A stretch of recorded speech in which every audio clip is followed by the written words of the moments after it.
Assalamualaikum warahmatullahi wabarakatuh. Berdirinya kami di sini ingin mempresentasikan materi psikologi tentang perkembangan peserta didik dari kelompok 3.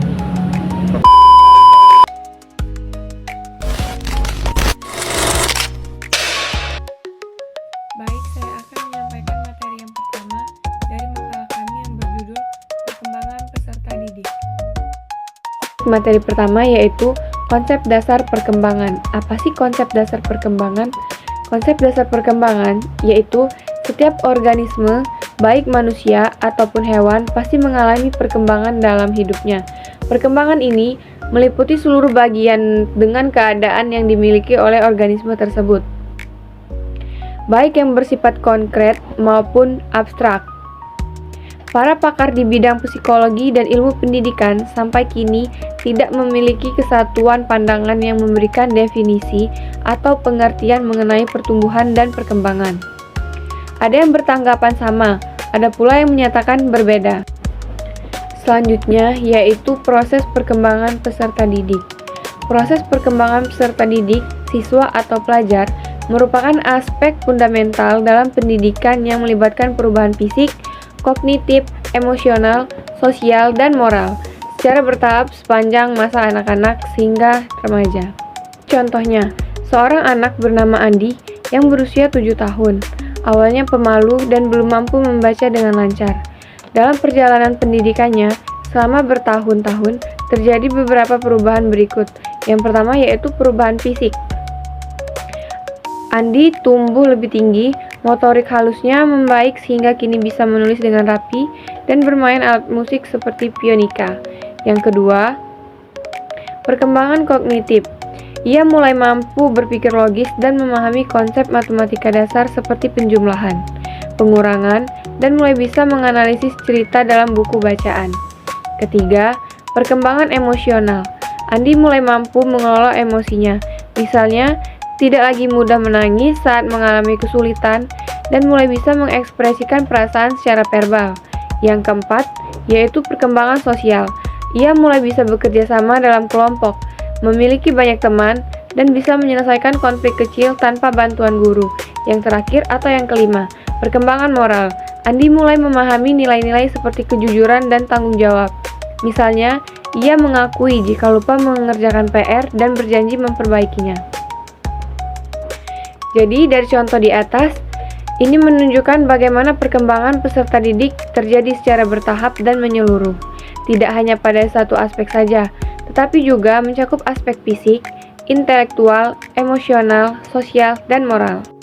Dalam proses perkembangan peserta didik tadi, itu juga dapat dipengaruhi oleh faktor internal dan eksternal. Contoh faktor internal genetika, yaitu adalah bagian dari faktor internal yang berasal dari warisan biologis orang tua dan sangat berpengaruh dalam perkembangan peserta didik, baik dalam aspek fisik, kognitif, maupun bakat alami. Selanjutnya, contoh dari faktor eksternal seperti lingkungan, pendidikan, dan interaksi sosial. Faktor eksternal seperti lingkungan fisik yang mendukung, pendidik yang berkualitas, dan interaksi sosial yang positif. Dan 3 faktor di atas memiliki peran besar dalam membentuk perkembangan siswa secara menyeluruh, baik fisik, kognitif, emosional, sosial, maupun moral. Saya pembaca materi 2, tahap Piaget dan Erikson. Yang pertama, 0-6 tahun, prasekolah, sensori motor, dan pra-operasional. Belajar lewat indera dan bermain ciri, bahasa, motorik, rasa aman. Yang kedua, 7-12 tahun, sekolah dasar, berpikir logis, konkret, ciri baca tulis, sampai dengan hitung, persahabatan, belajar lewat proyek, dan benda nyata. Yang ketiga, dari umur 13 tahun hingga 18 tahun, remaja awal, berpikir abstrak, dan identitas diri, cirinya kritis, eksplorasi nilai, emosional, belajar lewat diskusi, dan konseling.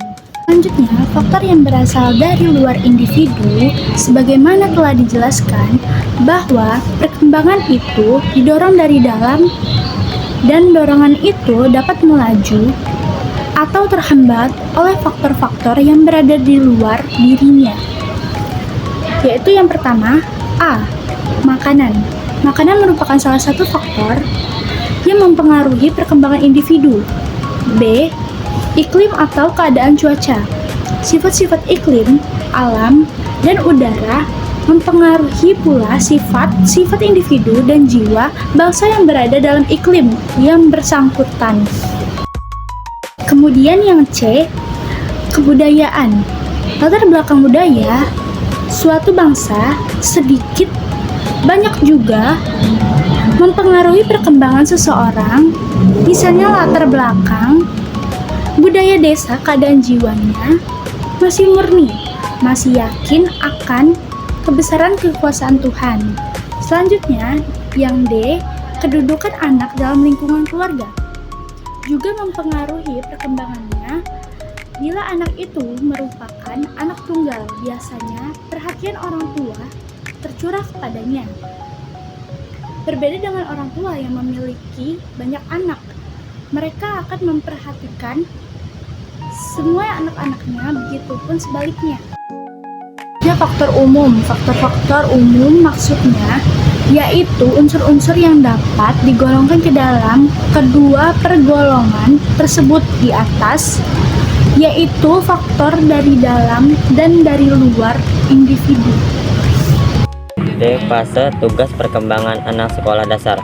Dalam psikologi, distribusi perkembangan manusia dibagi menjadi beberapa fase, seperti yang dinyatakan Lester de Crowd dalam bukunya Human Development and Learning. Ia menekankan bahwa ada dua tahapan perkembangan, yaitu masa kanak-kanak dan kedewasaan. Kesimpulan, perkembangan peserta didik adalah proses menyeluruh yang dipengaruhi faktor internal dan eksternal, mencakup aspek fisik, kognitif, emosional, sosial, dan moral.